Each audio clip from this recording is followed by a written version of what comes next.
Thank you sir, thank you so much. ये हमारा जो शरीर है, यह शरीर एक साम्राज्य है और हम इस साम्राज्य के सम्राट हैं। और ये 63 खरब कोशिकाएं हैं, ये हमारी सबसे वफादार सैनिक हैं, जो निस्वार्थ बिना थके चौबीसों घंटा हमारी सेवा में रहती हैं। अब इसी चीज को समझना है कि अगर हम सम्राट हैं, हमारे पास एक साम्राज्य है और 63 खरब सैनिक हैं, तो इन सब चीज को नियंत्रण करने के लिए एक नियम की जरूरत पड़ेगी, कानून का जरूरत पड़ेगा। वो इसके लिए जियो गवर्नमेंट ऑर्डर राजाज्ञा क्या है? आपकी फीलिंग, हमारी फीलिंग, हम जैसा सोचते हैं और महसूस करते हैं। समझिएगा ध्यान से, फीलिंग महसूस करना, अगर हम महसूस करते हैं वही हमारे साम्राज्य का नियम बन जाता है। समझ पा रहे हैं? अगर हमने समझा कि आज तबीयत कुछ ठीक नहीं है, महसूस किया कि आज शरीर में कुछ कमजोरी सी लग रही है, तो ये 63 खरब कोशिकाएं हैं, साइंटिफिकली रीजन है सर, 63 खरब कोशिकाएं हैं, वो शिथिल होने शुरू हो जाएंगी। अब अगर आपके शरीर कमजोर भी है और बोलते हैं नहीं यार आज तो मैं एनर्जेटिक हूँ, मस्त हूँ, आज तो ये करूंगा ही करूंगा, तो सारी 63 खरब कोशिकाएं जो सैनिक हैं ढाल और भाला लेकर रेडी हो जाएगी, यस कहाँ चलना है। मतलब कहने का सिर्फ इतना था कि एहसास ही हमारे, महसूस ही हमारे इस साम्राज्य का नियम है। हम जैसा महसूस करते हैं वैसे ही बनते जाते हैं। अब इसको समझना चाहे जितना जल्दी समझ लें। अब इसी को अब हम इस शरीर से निकल के रिलेट कर देते हैं यहां से। अब ये पूरा यूनिवर्स है, यूनिवर्स हमारे फीलिंग पर चलता है।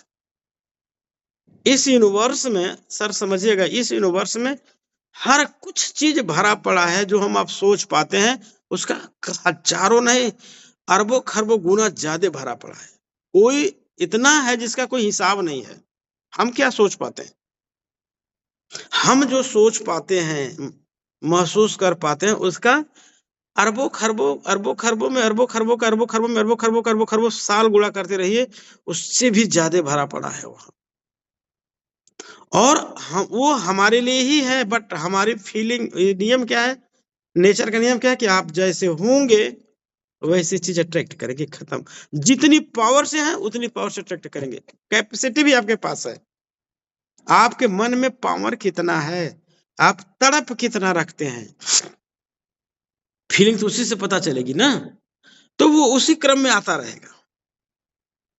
बहुत बड़ा साइंस है ये। इसीलिए कहा गया है कि पोथी पढ़ के जग मुआ पंडित भया न कोई, ढाई आखर प्रेम का पढ़े से पंडित होए। तो ये प्रेम को समझना पड़ेगा। इसी चीज को उन्होंने कहा, बहुत अच्छी बात है, थोड़ा शॉर्ट चलेंगे नहीं तो हो नहीं पाएगा। मतलब कि आम इंसान बाहर की परिस्थितियों को बदलने में जमीन आसमान एक कर देता है, जबकि उससे ज्यादा उसके एहसासों को, फीलिंग को बदलना बहुत आसान है। अर्थात एहसासों को बदलते ही बाहर की परिस्थितियां अपने आप बदलने लगती हैं। ये वैसे ही है सर, जितना सही आपको गुरुत्वाकर्षण का सिद्धांत लगता है, जितना सही आपको चुंबकत्व का सिद्धांत लगता है, उतना ही सही यह भी है। बस विश्वास करिए। इतनी ही चीज को हजारों नहीं लाखों विद्वान अपनी अपनी भाषा में समझाने की कोशिश कर रहे हैं इस पूरी दुनिया को। बस इतनी सी बात है और कुछ नहीं है। क्या है? बस वो फिर से एक बार हम लोग उस पर तार्किक आते हैं कि एहसासों को बदलते ही बाहर की परिस्थितियां अपने आप बदलने लगती हैं। मतलब अब अर्थात हम अच्छी भावना महसूस करके जब प्रेम देने की कोशिश करते हैं, तब हमारा जो क्षेत्र है, पावर जो है, चुंबकीय क्षेत्र और चुंबकीय होता जाता है और फैलता जाता है, जिसकी वजह से हर प्रिय व्यक्ति, हर प्रिय वस्तु, हर प्रिय परिस्थिति हमारे ओर आकर्षित होने लगती है, धीरे धीरे धीरे धीरे होने लगती है और आती जाती है। और उसी जैसे यहाँ तक आई, जैसे ही आपका परिस्थिति बदला, कौन सा मना स्थिति बदला, फिर ही निकल गई, दूसरा आने लगता है। समझ पा रहे हैं? अभी मैंने सोचा कि यार प्लान मेरा होना चाहिए, डन।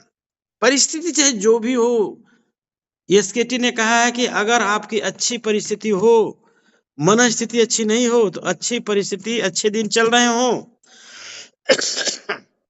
और मन स्थिति अच्छी नहीं चल रही हो तो अच्छे दिन प्लस मन स्थिति अच्छे दिन बुरे मन स्थिति बराबर बुरे वक्त आ ही जाएगा।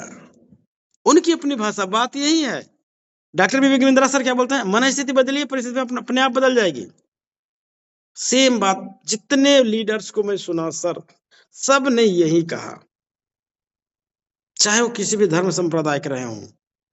इसके मतलब सबसे ऊपर यही है, धर्म संप्रदाय के ऊपर है, सच सच है। मतलब हम क्या करते हैं कि हर परिस्थिति, जो भी परिस्थिति हमारी है, अब अभी मैं आपके सामने बैठा हूं, मैं सोचता हूँ यार आज तबीयत सही नहीं है, तो तबीयत सही नहीं की परिस्थिति धीरे धीरे आ रही है और मैं परिस्थिति सही नहीं है और सही में मैं परिस्थिति सही को सोच रहा हूँ। अगर मेरी परिस्थिति सही नहीं है लेकिन मैं सोच रहा हूँ कुछ नहीं यार मैं तो फिट हूँ, ये तो होता जाता रहता है, बहुत स्ट्रांग हूँ, तो परिस्थिति खराब नहीं आएगी, ये हट जाएगी, फिर अच्छी स्ट्रांग परिस्थिति आने लगेगी। फिर आते आते विचार बदल गया। हर पल हमारी भावना ही तय करती है हमारे चारों तरफ का चुंबकीय क्षेत्र कैसा है। अब जैसे हर पल हमारी भावना बदल रही है, आ रहा है जा रहा, आ रहा जा रहा, इससे भी जिंदगी निकल जाती। कर्म योगी जो होते हैं फिक्स हो जाते हैं, नहीं तो क्या जरूरत थी भगीरथ को जंगल में जाके गंगा जी आना ही होगा, गंगा जी आना होगा। एक ही सीक्वेंस पर एक ही फ्रीक्वेंसी आती गई आती गई आती गई आती गई आती आती आ गई। मंत्र लोग बोलते हैं मंत्र से क्या होता है, सर मंत्रों का असर होता है, एक फ्रीक्वेंसी होती है, शब्द ही तो है, मैं तो बोल रहा हूँ शब्द ही तो बोल रहा हूँ, आपका नंबर 97 92 87 10 83 शब्द है, इसी पर डाल करेगा मेरे को घंटी बजेगी। तो इस समझेंगे तो जस्ट ऐसे ही हमें ये समझना है कि जीवन में देखिए बहुत अच्छी चीज बहुत बोल रहा हूं, जीवन में हर चीज सिंपल सी है। यूनिवर्स में जितनी भी चीजें हैं सबकी फ्रीक्वेंसी होती है और हम जिस घटना के फ्रीक्वेंसी पर होते हैं वही घटना अपने जीवन में अट्रैक्टिव होती हैं। अगर हम व्यवस्था, अगर एक व्यक्ति होता है वो लाख कंप्लेन मोड में रहता है, आज बड़ा अच्छा स्टेटमेंट देखिए, कहता है भाई साहब आज सुबह एक वार्ता चल रही थी तो भाई साहब ने मेरे एक बड़ा अच्छा प्रसंग किया। क्या बोलते हैं लोग नेटवर्क मार्केटिंग को लेके कि राजेश मास्टर, अरे ऐसा है बंदा वैसा है बंदा, कंप्लेन मोड में हो, जानता जो नहीं है वो भी ऐसे बोलता है, हमें पता ही नहीं, मैं उनसे पर हम मोहब्बत करता हूँ।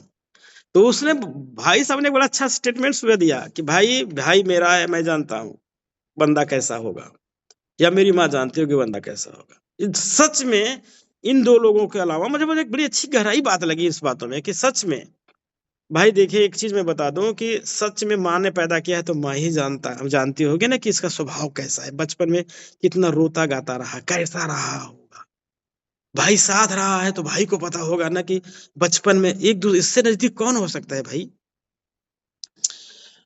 पत्नी देखिए भाई और माँ के साथ जो रिश्ता है ना वो खून का रिश्ता है। पत्नी आई बीच में, पत्नी सामाजिक रिश्ता है सर, खून का रिश्ता नहीं है। पत्नी को वो दर्द नहीं होगा जो हमारे खून के रिश्ते में दर्द होता है, होगा। बच्चों को कौन सा, बच्चों के साथ खून का रिश्ता है बट बच्चे उस चीज को नहीं जानते जिस चीज को भाई और माँ जानती है। तो कहने का मतलब ये होता है कि कुछ ऐसे लाइन कहीं से मिल जाते हैं जो दिल को छू जाते हैं। और कंप्लेन मोड में जो ऐसे ऐसे लोग कंप्लेन मोड में रहते हैं, हंसी आती है, जो कुछ जानते भी नहीं। बड़ा मजा आता है इस प्रसंग को, मुझे तो बहुत आनंद आता है, गुस्सा बिल्कुल नहीं आता।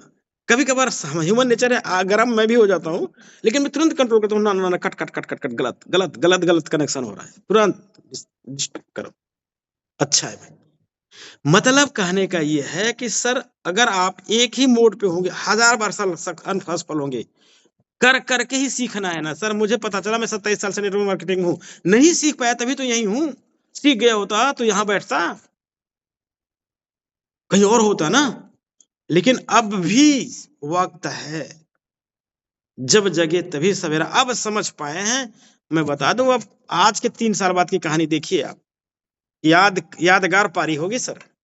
3 साल बाद जो कहानी होगी वो कहानी अविस्मरणीय होगी, एक अनमिट कहानी होगी जो मिटाई नहीं जा सकती। इस हमारे परिवार में, खानदान में, गांव देश में तो कभी मिटी नहीं जा सकती। हम संतोष नायर को मिटा दिए? नहीं मिटा पाए ना। बहुत सारे लोग ऐसे हैं, मिटेंगे नहीं सर। अब वो समय हमारा आ गया है, क्योंकि हमें बेसिक नॉलेज जो होनी चाहिए थी वो पता चल गया है। क्या पता चल गया है? प्रेम करना है लोगों से। प्रेम की आकर्षक की शक्ति दुनिया के सारे पैसों को चलाती है। हम परिस्थिति को फोकस मत करिए, मनस्थिति को फोकस करिए। पता चल चुका है हम लोगों को, 100% पता चल चुका है। अब मैं एक बहुत शानदार लाइन बोलने जा रहा हूं सर, इसको समझने की कोशिश करिएगा। अगर नहीं समझ में आ गया, बार बार समझिएगा कि जीवन में संयोग और दुर्घटना जैसी कोई चीज होती ही नहीं। हर चीज समकालिक है। यही इस यूनिवर्स की भौतिकी है, यही हमारे इसकी भौतिकी है। जीवन में संयोग और दुर्घटना जैसी कोई चीज होती ही नहीं। हर चीज समकालिक है। जिस चीज की फ्रीक्वेंसी पर हम होंगे, वही फ्रीक्वेंसी की घटना हमारी जिंदगी में घटित होती है। आज इसको हम लोग को समझ ही लेना है सर, प्रैक्टिस करना है कि हम लोग इस बिंदु को समझ ही लें। भूल के भी भूल से किसी की शिकायत नहीं करनी है। सपने में भी किसी की बुराई नहीं करनी है। आपको पता नहीं सर, उसकी नहीं हो रही है, वो बुराई आपके तरफ आ रही है, क्योंकि सोच हम यहां से रहे हैं। मूल शब्द शब्द वेदी बाण चलता था, तो शब्द जहां से निकलते थे वहीं लगता था। वैसे हमारे जो ये निकल रहे हैं तरंग, जहां से निकल रही वहीं आना है। मैं सोच रहा हूँ उपाध्याय जी के लिए, उपाध्याय जी ठीक नहीं है, तो उपाध्याय जी के पास ही थोड़ी जा रहा है। ये यहाँ से निकल रहा है तो यही आना है। तो हम अगर किसी की बुराई कर रहे होते हैं, तो उस समय हमारी बुराई बहुत तगड़ी, मेरे पास बुराइयां आ रही होती हैं, क्योंकि हम उसको अट्रैक्ट कर रहे हैं। इस यूनिवर्स से धीरे धीरे बुराइयां आ रही हैं, आ रही हैं। अच्छा, आ रहे हैं, उसी समय मेरे अंदर प्रेम जाग गया, किसी पर दया आ गई, बहुत तगड़े दया आ गई। और वो दया वाली जो फ्रीक्वेंसी थी, बुराई वाली फ्रीक्वेंसी ज्यादा थी, तो इसको खत्म करके वो आने लगेगी। फिर वो यहां तक आई, तब तक बुराई आ गई, तो फिर वो खत्म हो गई। यही जिंदगी चलती रहती है। इसीलिए कहा गया कि स्टे तो होइए, कहीं रुकिए तो। एक प्रसंग मुझे आता है, अंगुलीमाल और बुद्ध जी का। जब गौतम बुद्ध जा रहे थे, सब लोगों ने मना किया कि नहीं सर, श्रावस्ती के जंगलों में नहीं जाना है आपको। राजा महाराजा प्रसन्नजीत राजा था, वो भी तरस था, पूरी प्रजा तरस थी। नहीं, इसमें अंगुली मार रहा था, उंगली काट कर माला बनाता है। क्या, चलो देखते हैं। गए वहां तो पीछे दौड़ा, कहा पीछे पीछे दौड़ा, रुक साधु रुक। अभी दो चार दिन पहले मैंने इसी फेसबुक पर देखा, बड़ा अच्छा लगा मुझे, मैं जानता भी नहीं था इस घटना को। उसने कहा रुक साधु रुक, ये अपने आप चले जा रहे हैं। वो बोला रुक, तो इस पीछे पलट के देखे, कहे मैं तो पहले ही रुक चुका हूं, तू कब रुकेगा। क्या क्या स्टेटमेंट था वो। अवाक का, तुझे मेरे डर नहीं लगता? क्या डर किस बात का? डर तू क्यों? क्योंकि तू पाप कर्म कर रहा है ना, हम थोड़ी ना कर रहे हैं। सच यही है।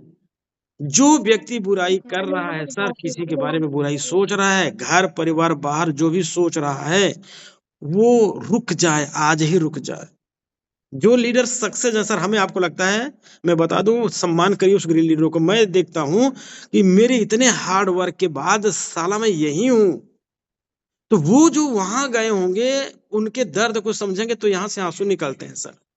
ग्रेट, कितनी रातें हम जब गुजारे सड़कों पे, वो कितने गुजारे होंगे। इस भावना में जिस दिन उतरेंगे ना, आपको अंदाजा लगेगा कि अगर सिद्धार्थ सिंह 1 करोड़ कमा रहे हैं सर, तो वो बंदे ने क्या झेला होगा।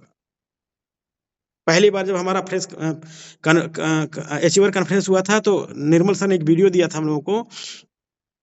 3 लीडरों का नाम दिए थे वर्ल्ड में, 113 करोड़, 117 करोड़, 109 करोड़ साल की इनकम थी। क्या स्ट्रगल किए होंगे सर ये सब। तो मैं ये सोचता हूँ कि वाह, अभी तो मैं कुछ नहीं हूँ सर।